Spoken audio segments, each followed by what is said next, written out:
মান্নার সাথে সাকিবের তো তুলনাই হয় না। কোথায় মান্না মানে স্ক্রিনে গেলে মনে হইতেছে যে একটা ভূমিকম্প আসছে। এই নায়ক বাংলাদেশের জন্ম হতে 10 বছর সময় লাগবে। আমাদের ব্যাড লাক, ইন্ডাস্ট্রির ব্যাড লাক, মান্না ভাইয়ের মতো একজন হিরো মারা গেছেন।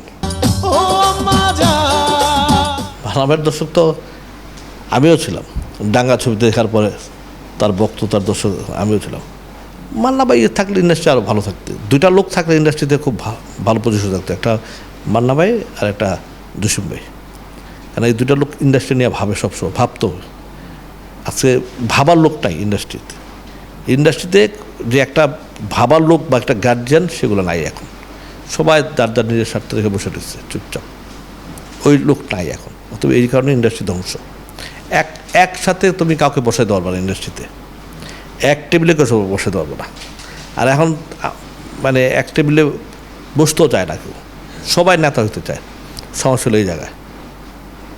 মান্নার সাথে সাকিবের তো তুলনাই হয় না। কোথায় মান্না মানে স্ক্রিনে গেলে মনে হইতেছে যে একটা ভূমিকম্প আসছে। ডায়লগ, স্টাইল, এই নায়ক বাংলাদেশের জন্ম হতে 10 বছর সময় লাগবে। আমাদের ব্যাড লাক, ইন্ডাস্ট্রির ব্যাড লাক, মান্না ভাইয়ের মতো একজন হিরো মারা গেছেন খুব অকালে। মান্না বেঁচে থাকলে কারো খানাই ছিল না। মান্নাই গ্রামের মানুষ এখনও গেলে মান্নার কথাই বলে, আর কারো কথা বলে না। আমরা তো টুকটাক গ্রামে যাই, দৌড়াই, শুধু মান্নার কথাই বলে। সাকিব খান এখন যেটা করতেছে, সরাসরি যেটা আমি বলি, এক ধরনের সুরাচারিতা করছে। কারণ হচ্ছে যে সে বাইরে টেকনিশিয়ান নিয়ে, বাইরে নিয়ে কাজ করতেছে।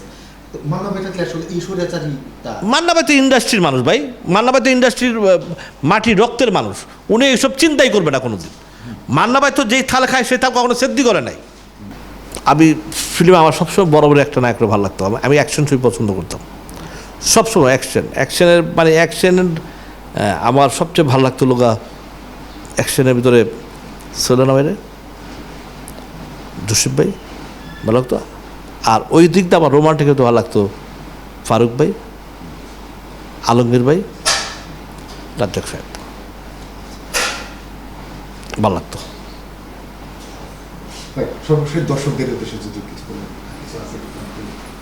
দর্শকদের উদ্দেশ্যে একটা কথা বলতে চাই যে